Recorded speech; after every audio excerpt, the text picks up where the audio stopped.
안데르센의 인어공주는 왜 그토록 슬플까요? 다리를 얻는 대신 목소리를 잃고 사랑을 얻지 못하면 바다 거품이 되어야 한다는 그 가혹한 교환의 법칙 때문이겠죠.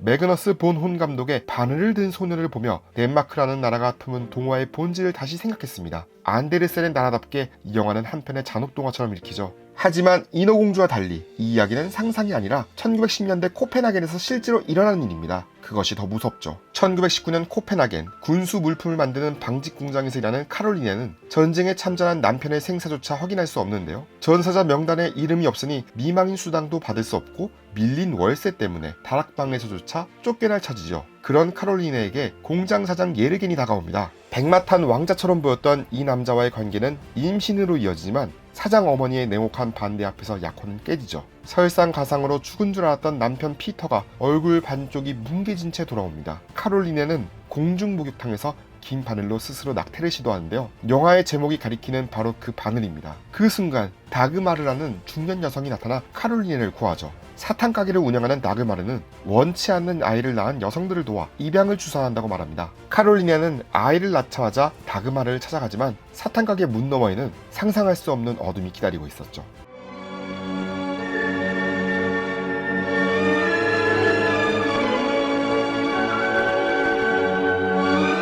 매그너스 본혼 감독은 이 영화를 어른들을 위한 동화라고 불렀는데요. 다락방에 사는 가난한 여자, 겉보기에는 백마탄 왕자지만 사실은 겁쟁이인 남자, 얼굴은 없지만 황금 같은 마음을 가진 괴물, 그리고 사탕가게에 사는 마녀가 등장하는 이야기라고 말이죠. 실제로 영화는 동화의 골격을 충실히 따르는데요. 하지만 이 동화가 무서운 이유는 해피엔딩이 없어서가 아닙니다. 1913년부터 1920년까지 최소 9명에서 25명의 영유아를 살해한 덴마크 연쇄살인범 다그마르 오베르비의 실제 사건을 바탕으로 했기 때문이죠. 흥미롭게도 감독은 연쇄살인범의 전기를 만들지 않았습니다. 대신 우리가 공감할 수 있는 허구의 인물 카롤리네를 전면에 배치했죠. 이것이 한 여성 안에 악에 관한 것이 아니라는 것이 분명해졌다는 감독의 말처럼 영화는 범죄 그 자체보다 왜 그런 범죄가 가능했는가를 묻습니다. 카롤리네가 다그마르의 집에 발을 들여놓기까지의 과정에 영화는 거의 1시간을 할애하죠. 그 시간 동안 우리는 당시 코펜하겐이라는 도시가 얼마나 여성들에게 지옥이었는지를 온몸으로 체감합니다. 촬영 감독 미히우 디맥과 함께 만든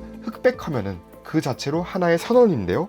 3대2 비율, 즉 1920년대 사진의 화면비를 선택한 것도 리미에르 형제의 공장을 나서는 노동자들을 오마주하는 장면을 넣은 것도 관객을 그 시대 속으로 완전히 끌어들이기 위한 장치입니다. 감독은 로케이션 헌팅 단계부터 이 비율로 스틸을 촬영하며 영화 전체의 톤을 조율했다고 밝혔죠. 매그너스 본혼 감독은 흑백 촬영을 선택한 이유에 대해 관객이 이 영화를 받아들이고 소화할 수 있도록 필요한 일종의 거리감을 만들어낸다.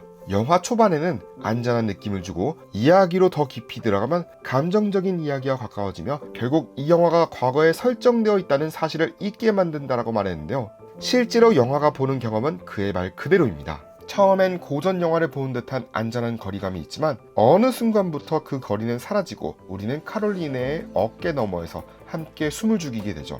감독은 이 영화를 만들며 지옥에서도 선할 수 있는가 하는 질문을 탐구하고 싶었다고 말했는데요. 영화는 명확한 답을 주지 않죠. 카롤리네도 다그마르도 얼굴이 뭉개진 남편 피터도 모두 선과 악의 경계 어딘가에 서 있습니다. 예르게는 겁쟁이 왕자이고 피터는 외면은 괴물이지만 내면은 황금 같은 존재죠. 다그마르는 마녀이지만 동시에 같은 고통을 겪은 여성이기도 합니다. 흥미로운 지점은 영화가 여성들의 갈등을 전면에 배치했다는 것인데요. 카롤리네를 내치는 것은 예르겐의 어머니이고 재판정에서 다그마르를 규탄하는 것도 여성들입니다. 남성들은 화면 밖에 있거나 무력하게 그려지죠. 감독은 이에 대해 이 세계는 여성들에게 지옥이다. 여성들은 남성보다 10배 더 싸워야 하고 부유한 남성보다 100배는 더 싸워야 한다. 그래서 그들은 흥미로운 주인공이 된다라고 밝혔습니다. 한편 영화 속에서 바늘은 여러 의미를 갖죠. 바늘은 해를 가하는 도구이면서 동시에 무언가를 꿰매 새로운 것을 만드는 도구이기도 한데요. 바늘로 끊으려 했던 관계를 바늘로 꿰매는 이야기를 통해 영화는 현재를 이야기합니다. 여성의 선택권은 누구의 것인가? 극한의 빈곤과 절망 앞에서